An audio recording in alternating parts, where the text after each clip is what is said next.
मित्रों, कल पूरे देश भर में री नीट एग्जाम कराया गया। मेडिकल प्रवेश परीक्षा का दोबारा से एग्जाम कराया गया, लेकिन बिहार के लखीसराय में 24 लोगों को गिरफ्तार किया गया है, जो असली अभ्यर्थी के जगह पे सोलबर गैंग को बैठा चुका था। इसमें बायोमेट्रिक कंपनी का जो अधिकारी है उसको भी पुलिस ने उठाया है और पूछताछ की जा रही है। जरा सोचिए मेरे भाई, लाखों छात्रों के भविष्य के साथ खिलवाड़ करने वाले लोगों का एनकाउंटर नहीं होगा। इससे पहले भी नीट परीक्षा का प्रश्न पत्र लीक कर दिया गया था। कल भी जो री नीट एग्जाम कराया गया उसमें भी खबर आ रही है कि 40-40 लाख रुपया लेकर के सोलभर गैंग को बैठाया गया था। असली अभ्यर्थी के जगह पे सोलभर गैंग बैठा दिया गया था। बिहार के लखीसराय से 24 लोगों को पुलिस ने उठाया है। इन लोगों का एनकाउंटर नहीं होगा। बिहार में शराब माफिया का एनकाउंटर नहीं होगा, अपराधी का एनकाउंटर नहीं होगा, जमीन माफिया का एनकाउंटर नहीं होगा, परीक्षा प्रश्न पत्र लीक करने वाले का एनकाउंटर नहीं होगा, लाखों छात्र के भविष्य के साथ खिलवाड़ करने वाले का एनकाउंटर नहीं होगा, घूस लेते हुए अधिकारी का एनकाउंटर नहीं किया जाएगा, घूसखोरी में पकड़े गए कर्मचारी का एनकाउंटर नहीं किया जाएगा, लेकिन भरत तिवारी जैसे नौजवान का एनकाउंटर कर दिया जाएगा, जो अपने निजी स्वार्थों को छोड़ करके दलित शोषित वंचितों की आवाज बनने का काम करता था। जवनिया गांव में सैकड़ों घर, जो बाढ़ की त्रासदी में बर्बाद हो चुका सैकड़ों घर, जिसको विस्थापित करने के लिए बिजली पानी सड़क तक का व्यवस्था करवाता था, आम जनमानस की समस्या को लेकर के बड़े बड़े अधिकारी से लेकर के नेता तक से मिलने का काम करता था,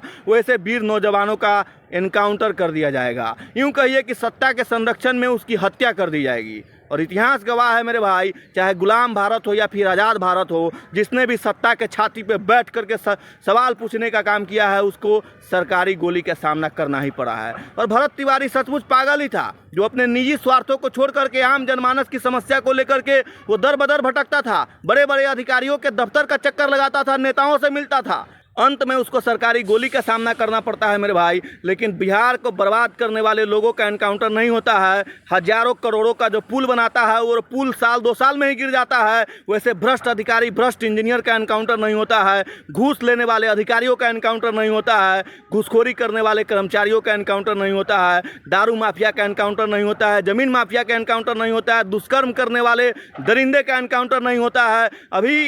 अभी बिहार के बेगूसराय में एक विवाहित महिला के साथ 5 दरिंदा ने मिलकर के बारी बारी से उसका सामूहिक दुष्कर्म करता है और उसके प्राइवेट पार्ट्स में लकड़ी तक घुसेड़ दिया जाता है। वैसे दरिंदों का बिहार में एनकाउंटर नहीं किया जाता है। लेकिन एक समाज सेवा करने वाले भरत भूषण तिवारी, जो अपने गाँव के दलित शोषित वंचितों का आवाज बनने का काम करता था, जवनिया गाँव में सैकड़ों घर जो बाढ़ के त्रासदी में बर्बाद हो चुका था, उस बर्बाद हो चुके लोगों की कहानियों को बताता था, वहाँ तक बिजली पानी सड़क पहुँचाने का काम करता था। वैसे समाज सेवकों का भाई साहब सरकारी हत्या कर दिया जाता है। सत्ता के संरक्षण में सरकारी हत्या कर दिया जाता है। लेकिन ऐसे लोगों का कोई एनकाउंटर नहीं होगा। जो परीक्षा को मजाक बना देता है, मुन्ना भाई और सोलभर गैंग को बैठा देता है, लाखों छात्रों के भविष्य के साथ खिलवाड़ करता है, कोई महिला के साथ सामूहिक दुष्कर्म करके उसके प्राइवेट पार्ट्स में लकड़ी घुसेड़ देता है, जो शराब की तस्करी करता है, घूसखोरी करता है, 500 रुपया मजदूरी करने वाले से भी 1000 रुपया का घूस मांग देता है, वैसे आला अधिकारियों का कभी एनकाउंटर नहीं किया जाएगा। अंत में सिर्फ इतना ही कहना चाहूंगा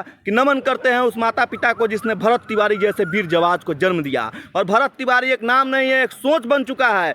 ऐसे ही भ्रष्ट सिस्टम से लड़ने के लिए कहीं कोई विकास दुबे बन जाता है, तो कहीं कोई श्री प्रकाश शुक्ला जैसा वीर जवान जन्म ले लेता है। वैसे आप क्या सोचते हैं भरत तिवारी सरकारी हत्याकांड को लेकर के? अपनी राय जरूर लिखिएगा।